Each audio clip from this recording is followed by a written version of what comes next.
Well, hi, I'm Rod Stevens. I'm Derfel Calderon. Wolf. And I'm Londell Paz. Myself and the rest of the crew here want to thank you for tuning into our channel. If you like what you see, please hit the like and subscribe buttons. Feel free to leave a comment. We'd love to hear from you. Thanks again, and we hope you enjoy the show. Woof, woof. What he said.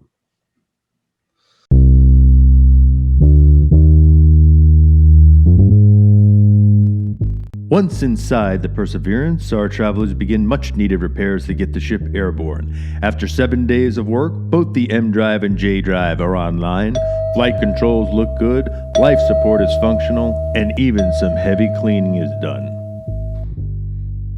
Oh! Where'd he go? Oh! The only remaining item is navigation, and it's up to Rod Stevens to do the job, and do the job right.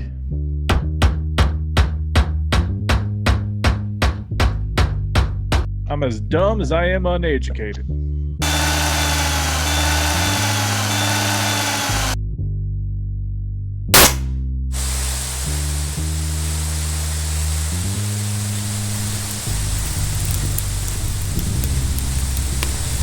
Lawndale, you were saying that you might I think I've worked myself into a little bit of a corner here. There is this blinking light, and it was red. Now it's kind of lighter red. While the other repairs are ongoing, Fenrir begins placing the probes inside the mountain's lava tubes. His computer program should be able to map out the mountain and provide predictive data regarding Mount Salabri's seismic activity. None too soon, as the mountain is teasing the travelers with tremors and steam emitting from the lake. The travelers breathe a sigh of relief. The program is predicting no imminent danger of eruption, but that relief is short-lived as a massive explosion causes the ship's alarms to respond. Eruption is predicted to occur at any moment. The crew immediately gets the Perseverance airborne and clears itself from any danger. However, the crew now has a decision to make. Supreme Leader Masterson comes on air and announces that everyone should go to Salabri Town to aid in evacuation. But the crew also discovers that the Vargar settlement of Barvin Town will be wiped out by the eruption. Do they listen to the direct order of the Supreme Leader, or do they defy that order and go to Barvin Town to rescue the remaining Vargar inhabitants?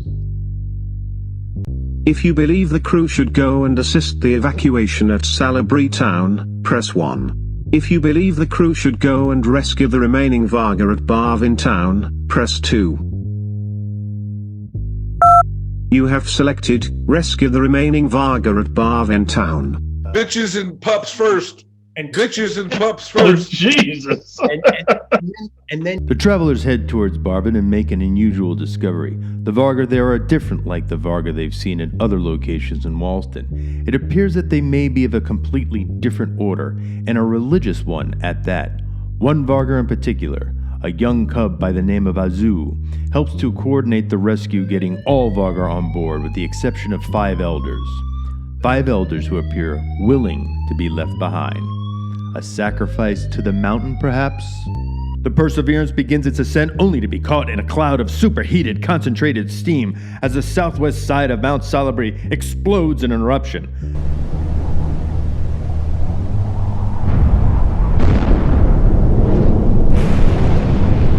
The crew does its best to avoid its power, but the eruption is just too massive and too violent. The result is a belly flop as the Perseverance is thrown violently into the sea, finally coming to rest, stuck in the seabed a few meters down.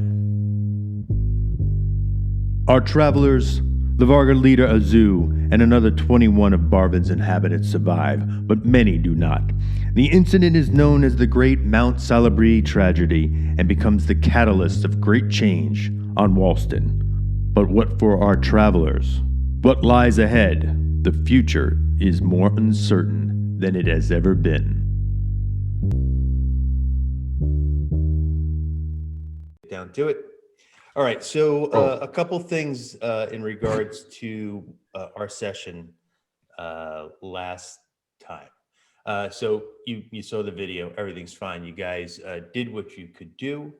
And you recall that as you were taking off and heading your way towards leaving the mountain, you've got these sort of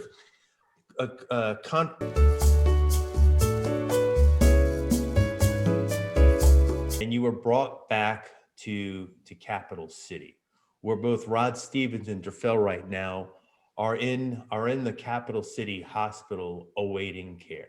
The diagnosis is not good.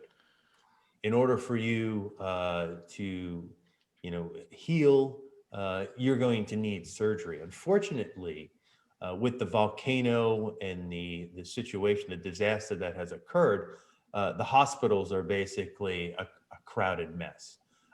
So it's going to be you've been stabilized, but you're essentially awaiting your turn for any other further medical assistance. And now, one second, Fenner, if you wouldn't mind. Rod and Drafel, do any of you have positive endurance dice modifiers? Now, Modificators? this would be before I lost. You're talking about like my base stat? Yeah. Is it a positive endurance? Yeah. So yeah, my base stat As of they looked that up, Carl, what did you want to ask? Yes. I have advocate, and I would like to advocate for the heroes here who saved many lives, that they should get kind of bumped to the front of the line for their selfless. Let me back that up. Fenrir of Dahl feels their selfless actions should be recognized, and they should be treated with the respect that one such as them deserves. Do you have advocate as a skill? Fenrir Dahl does have advocate as a skill. Go for it.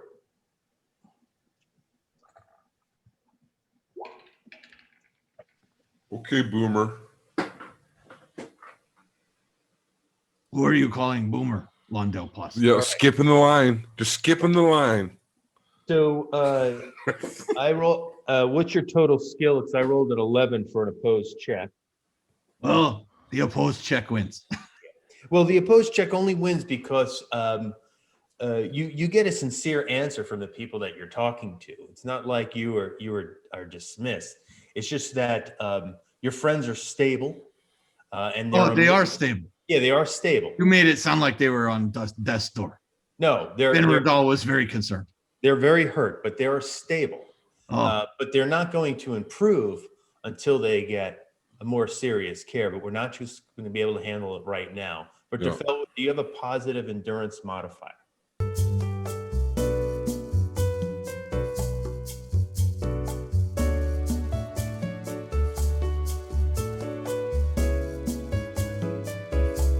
Okay. And and I'm gonna, I'm gonna grab Rod's hand and I say, "Hey, bud, Hey, Lawndale.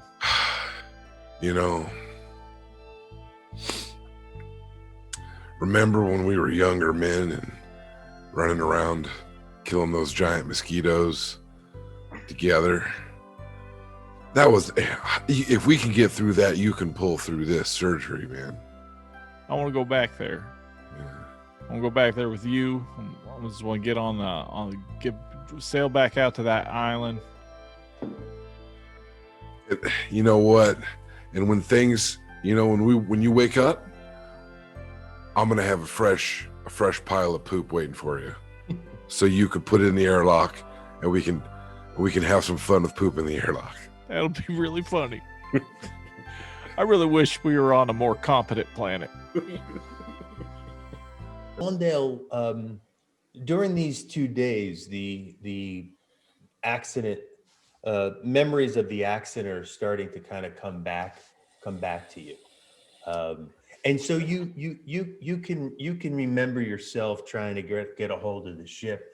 You can remember yourself in the descent.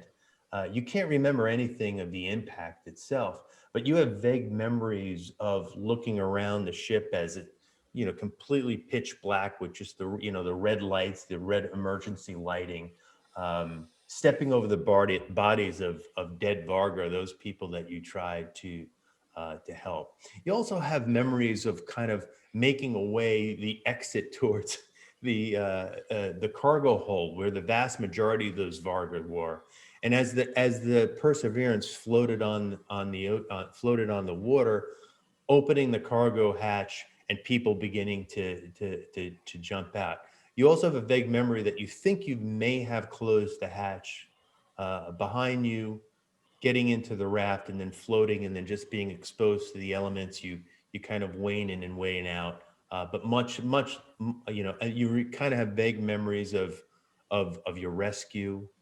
And kind of, that's basically what you recall. Fenrir, you have some memories, again, very similar to Lawndale. Yours were less prominent, much more vague, but you seem to recall like phasing in and out, particularly on the life raft, where this Varga leader, this young leader, Azu, was sort of kind of, speaking with you. So if you think of the way the video games work, your eyes open and he's over there and he's like, hang on, you will make it. And then your eyes close kind of thing. And then they open and you see the seagulls. You hear as a ship as a rescue ship picks you up. And so that's where you two guys are at. And you guys can have a conversation as a group in terms of what you think your next steps would be post this incident. Fenrir says, Lawndale, pause. It was a good try to fly. Peace and love. How do we have any idea how deep the ship was left? Do we think it is salvageable at this point? Well, yeah, that's what I was thinking. And what would a salvage operation cost? I have a vague memory that I ended up closing the cargo hatch after everybody vacated the ship. Now, there's a chance that they use submarines to go fishing for food in this planet, right? Maybe there's a way we could get some vac suits and a submarine or something. But I would.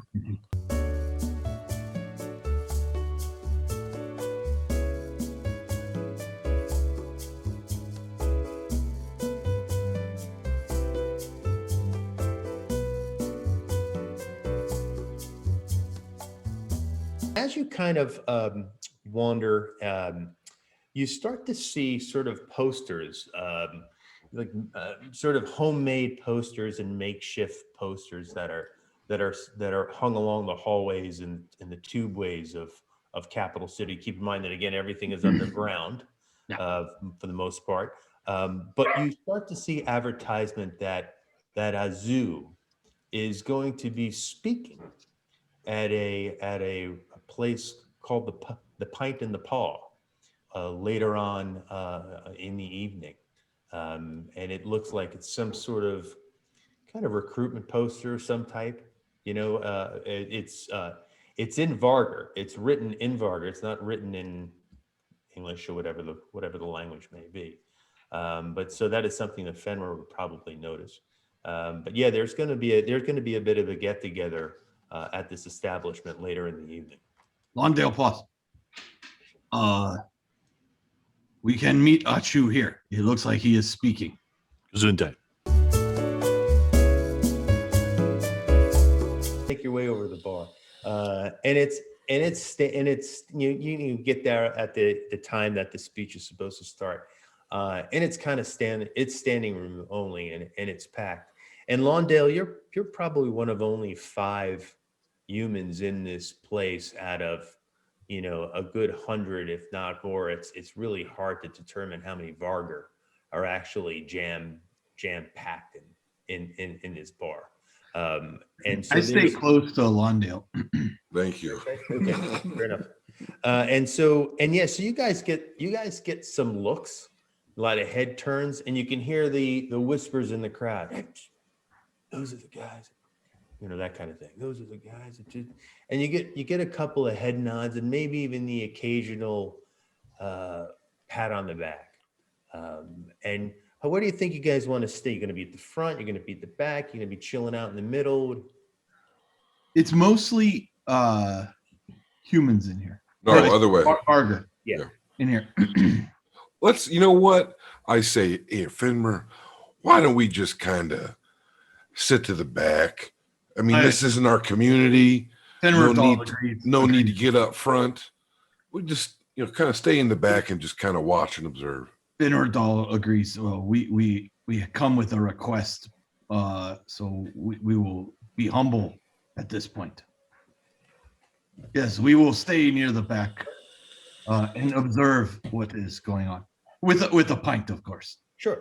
It takes you a little while to get a pint, but you're able to get something. And as you're sitting there drinking and people are sort of murmuring about and kind of waiting for Azu to show up, towards the entrance, you can kind of see the crowd get excited. There's some excitement as Azu makes his way into the bar. And there's a lot of emotion. You can just kind of feel the crowd get emotional. Some of it is very positive. You can see some people are getting very excited, but you can also get a sense of the opposite too, that some people are kind of, you can hear in their voices and they're murmuring about how this rubber rouse or rubber kind of thing. So it's coming from both sides, and he walks in and he really stands above and beyond everyone else in the crowd. There's something about him, whether he stands taller, whatever it may be. There's a lot of charisma that sort of oozes off of this guy, and he sort of looks around and he's shaking hands and talking to people as he's kind of making his way through the crowd. And he's got a couple of handlers there with him as well, and they're all dressed averagely. They're all basically in sort of a mix of clothing, very drab clothing, but what they all have are orange armbands that are tied around their left arms. And you can clearly see that these guys look like they may be bodyguards or something like that. That's perfect. That's awesome, Rod. And Rod, could you call for the nurse? I just want to make sure. Yeah, hold on. Where's that thing?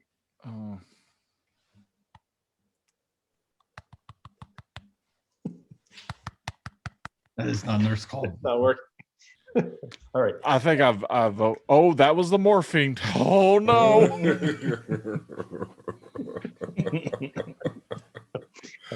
So as he's looking around, he actually his eye is going to move around, and he notices the two of you in the back. Yeah, we give him a nod. Yeah, but he slowly makes his way over to you.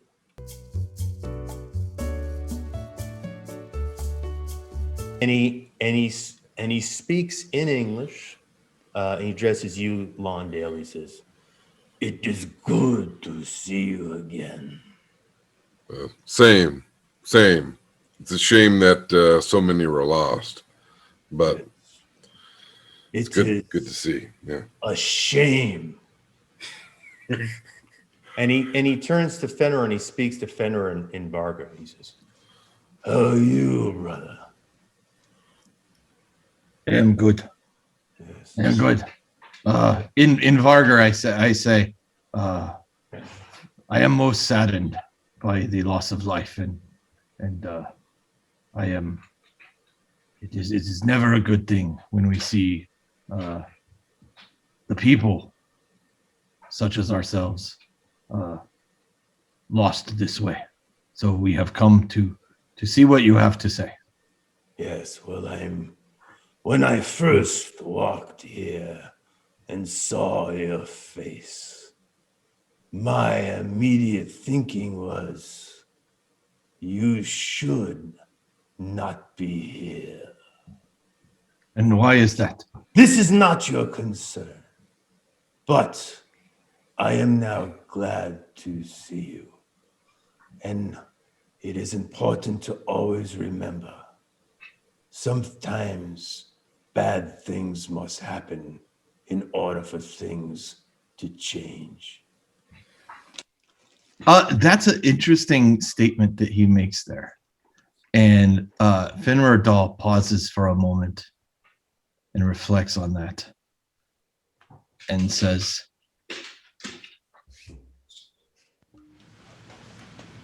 I can agree with that. Change for our people comes slowly. But we must be cautious with such speak. And I kind of look around to see who's listening as I say that. Just his cronies. And he puts his paw on your shoulder and he says, we have been very cautious. And he walks, and as he does that, he gives you sort of a pat, kind of implying that the conversation is over. As he gets on the stage, and the crowd is noisy, and he holds up his hand, and the crowd quiets down, and he begins to open up the speech. It part of this is he actually there's a point in the beginning where he thanks those that have saved him. And he points to the two of you. He infers to the crowd that these are the two people that saved me and brought me here, and I owe them a tremendous amount of gratitude. But then he goes on to say, he goes, there may be many who want to help us, but they will never be us. And when he does that, he kind of looks through the crowd. And there's the couple of humans that have come out to see his speech. He kind of looks at each of those directly, and he continues this speech where he talks about, he's like, you do not have to be restrained to be immobilized. You do not have to be leashed to be controlled. You do not have to be called a slave to be a slave. And the crowd there's part of the crowd that sort of applauds what he says. And there are other people in the crowd, other Varga in the crowd, that are just kind of like shaking their heads, and they're just and you can hear like small arguments breaking out amongst the audiences, those that are clearly on board with what Azu has to say. The other ones are not. And he walks over to one of the bar tables, and he bangs his hands on there, and he goes, this table Vaga built. He stamps his foot on the floor. This floor is Vaga built. Bangs his hand on the wall. He's like, these balls are Vaga built. As he's saying this, and not to interrupt the flow, I lean over to Londale and I say, getting the ship back may be harder than we thought. We are called Wassanites, named after human settler, but we are born of Salabri, who created us and named us Okami.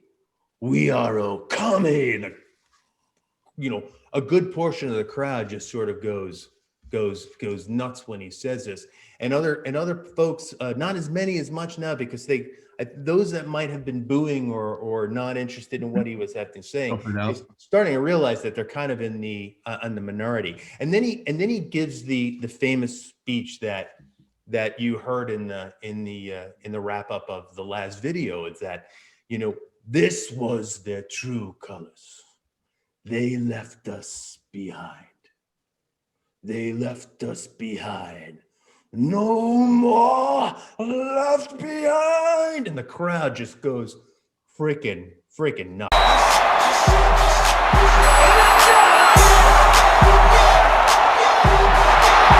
Dissipates. And one of the things, I'm sorry, just one quick thing. One of the things that you guys notice is as one of the Varga leaves, he had a small knife. Like one of those small knives, where he was carving something into sort of the bar shelf that he was standing next to. And what you see are the letters in Varga that say, NMLB. So no more left behind. He kind of carves this in Varga letters as he sort of walks out, and most of the crew, most of the audience is starting to leave.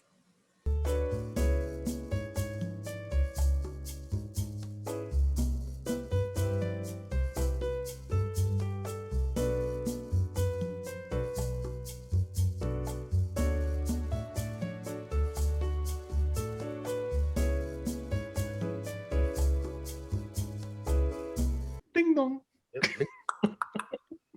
And you hear hold on a sec, and you hear some rustling about and that kind I of. will kind of step back and let the humans talk. Yeah. Well, and he opens the door, and you see this guy, and immediately he's got this kind of just sort of a kind look. Like he when he opens the door, he doesn't look like he's upset or anything. He just opens the door, but when he sees the four of you, you can see that his facial expression changes, and his eyes sort of, his eyebrows go up, and he's got this kind of very nice and kind sort of smile on his face, and he goes, "Well, look at you here standing in front of me. Well, I never thought I'd see the likes of you boys again." Well, there was a point where maybe you weren't gonna. It got pretty wild out there. I bet it is. Well, I think it's about time we get formally introduced. Why don't you boys come into my room here? Oh, it would be my pleasure.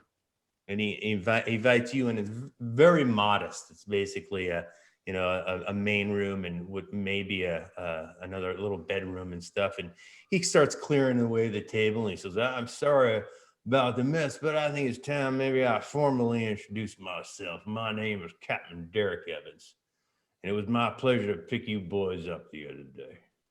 Oh, you picked us up. Oh, thank you so much, Captain. Yeah, you're welcome. How about a drink, fellas?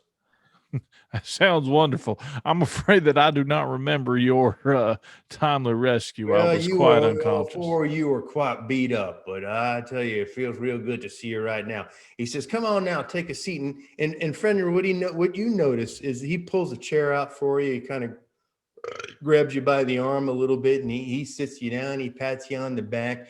He goes and he's got a little bottle of whatever on his cabinet, and he brings out 4 glasses or 5 glasses, and he fills them up, and he holds his drink, and he goes, "Well, I tell you, boys, why don't we drink to those that were lost that day?" Cheers. Oh, yes. What is the traditional drinking word for? How do they say cheers in Walston? Well, Not food. we say clinky, clinky. Clinky. Clinky, Clinky. clinky. It's happy I am to see you. What can I do for your boys here? I got.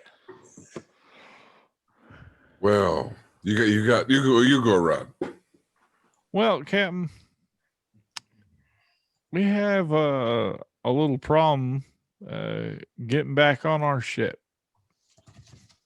Well, that ship is in the water, boys. I would think you'd probably have a problem getting back on that ship. Therein lies the problem. There's a big body of water between us and it. But boy, howdy, was it a nice one, worth a lot of money. Is that right? Mhm. Well, it sure was pretty, and I'm sorry to hear that it's down there. Well, How deep do you think it is, Captain, in that part of the ocean? You would know. You got us out. it's not that deep right there, boy.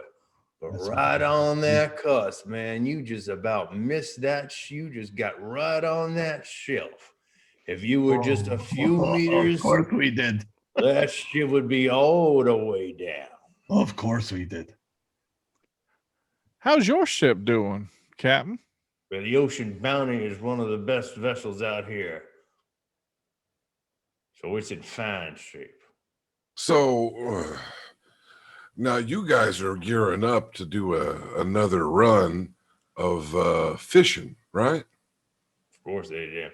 Those boys up in Capital City, they put a hella schedule on us. We'll have to work all night and all day to meet that schedule. Now, do you think by any chance, do your fishing routes ever take you along the path of where our wrecked ship is?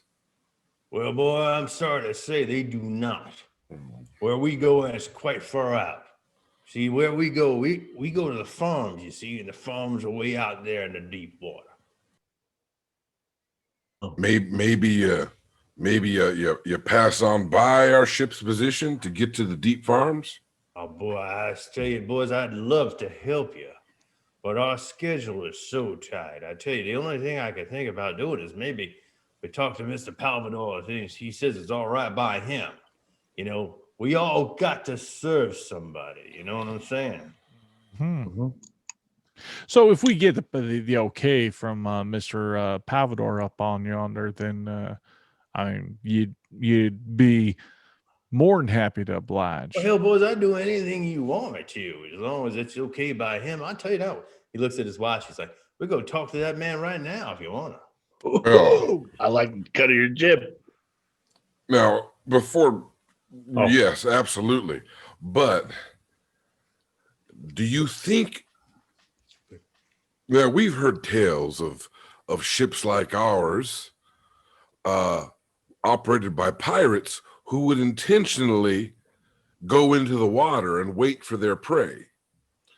So ships like ours, they can get out of the water, but let's just say that things are broken and we can't get the ship up out of its own means.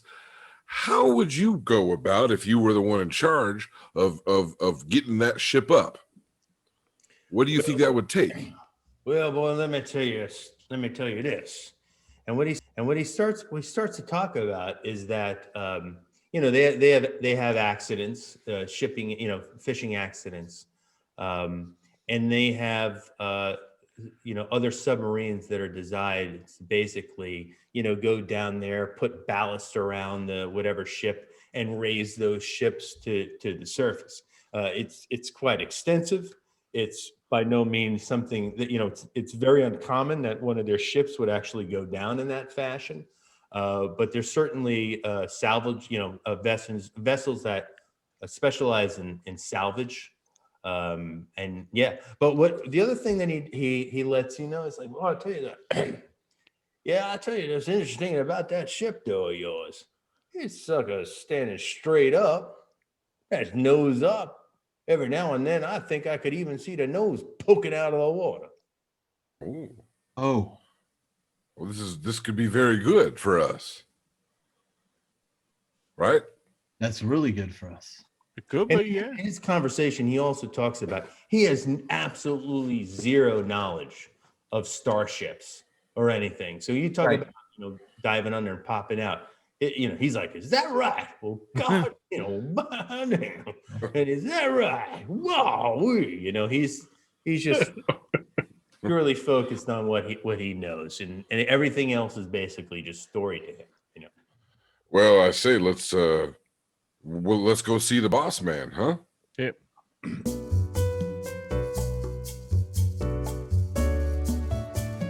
And Evans kind of knocks on the door, boom, boom, boom, boom, boom.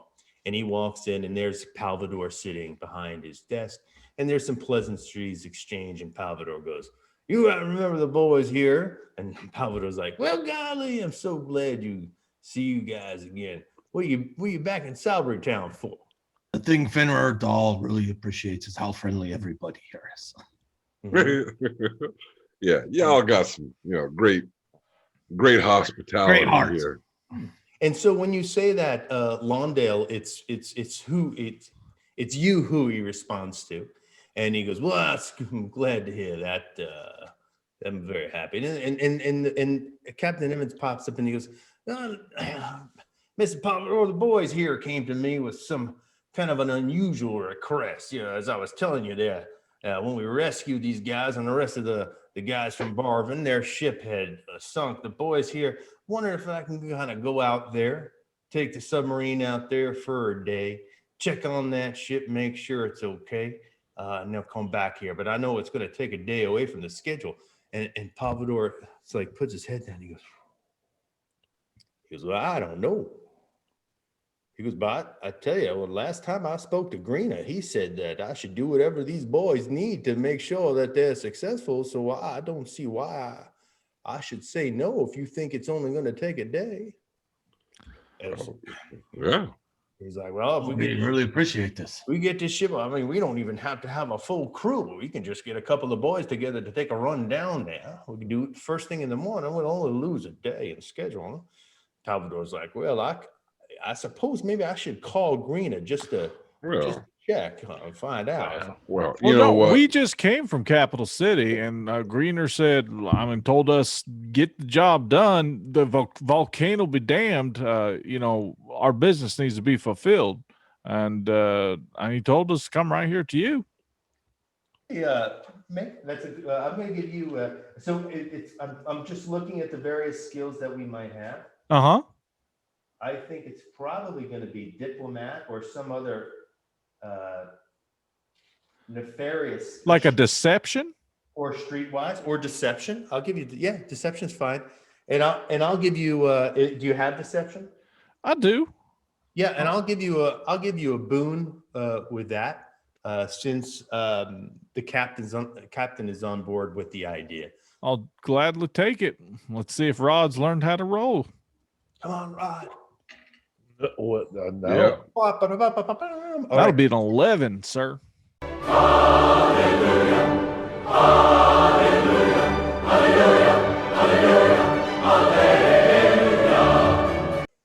You're only going to lose a day. That's fine by me. And Freen's like, hell yeah. Let me call a couple of fellas up. We'll get this thing out in the morning. Won't even take the whole crew. The other boys will like a day off. But you have a good night, but you have the opportunity to chat with folks if you feel that if there's a need to do, or you can just call it early and make your way out to the ship. I have a question. Couple questions, Joe. So these fish that you guys see, how big are they? Well, it depends, really. We call these fish the Drakkar. And if you're close to shore or so, well, then maybe a little bit bigger than you are. What's so big? But if you go out to the deep sea, well, boy, then you're talking those boys can be quite large.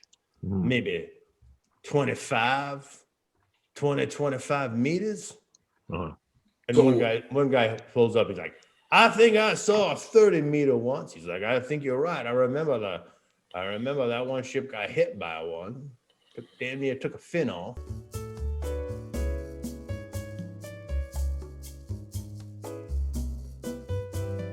The next morning, you go out and you board the Ocean's Bounty. The submarine is quite simple. It's just basically a small submarine. Now there's when it's full, there's a crew of 12. And as you go down there, the quarters are extremely tight, probably tighter than anything you've certainly have ever seen on a starship. And but the one thing you are familiar with, since you've all been travelers and you've all been merchants, is that you know that the best thing for you to do is to stay out of the way. Yep. Right. So when you guys have ever taken passengers on and they've kind of wandered about the ship, it's the most annoying thing in the world. And so you guys are certainly disciplined. They give you a sense of where you need to go, and you sit there, and sure enough, the ship kind of sets out. Now it never actually submerges. It just kind of scoots along the surface of the water. Right. And if you recall, let's see, maybe I have a map, or maybe I don't have a map. No, I don't have a map here, but on Roll20, but it really doesn't matter. So you guys leave Salary Town and you head sort of south and you kind of come around, and you get a little, you as you guys are sitting there, it's only maybe about 5 or 6 hours in the ship as you guys are there. One of the crew member comes in, he calls you and he says, the captain wants you guys to come on the bridge. Oh, all right. And you guys sort of make your way through the single, small passage, the gangways, certainly single file as you make your way to the bridge. And it's an incredibly small bridge, but there are sort of Captain Nemo Nautilus windows that are sort of facing Nice. out there. And what you see in front of you is this graphic here that I'm putting on, Nice. roll 20. Oh shit, it really is right on. Oh, it really is right there on the edge. Yeah, and you see the person. Excuse me. You see the Perseverance sitting on the edge of the shelf, nose up, with a very small stream of bubbles that are just kind of floating to the top. And it's really basically on, the nose of that ship is on the surface of the water, maybe 6-10 feet from actually the surface of the water there. And the based on that, what would we estimate the hatch? Can you go back to the diagram of the ship? The actual hatch would be where the number 5 die is looking at, but I guess it depends on where your number 5 is. Yeah. So the hatch is on the right side of the ship. Yeah. Oh, so not number actually 2. that far down. Number 2, but also the when 20, you 30 feet. I'm glad you pointed that out, Carl, because one of the things I neglected to mention is that, and of course the graphic doesn't show it, but you can see that the cargo hold bay, which is underneath the ship, not in this visual, is open. I guess my memory of that was wrong, guys. We can probably purge that and close it. Your memory is right, because what I said was the hatch that leads into the cargo hold you thought you had secured, but the cargo hold was The cargo open. hold itself may be open. Oh yeah, that's But fine. we can probably purge it somehow. Yeah, why worried about? Yeah, awesome. There she is, guys. Well, I mean, it could be in a lot worse condition. Yeah. I think we must do this carefully. Yeah, agreed. But I think we must do this next time.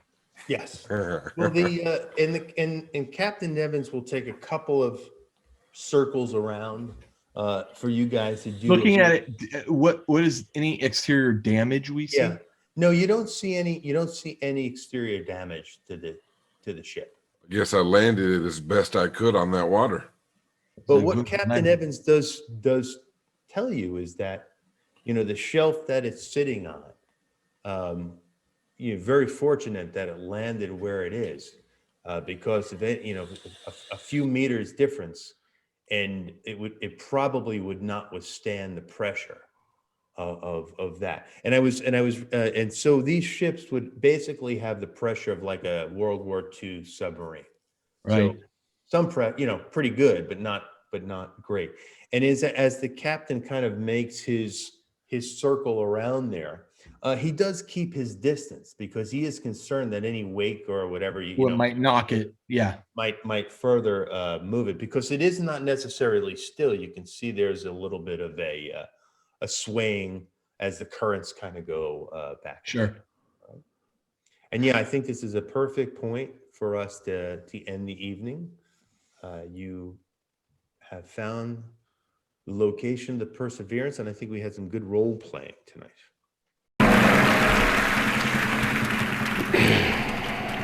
And the Oscar goes to Big Nasty B.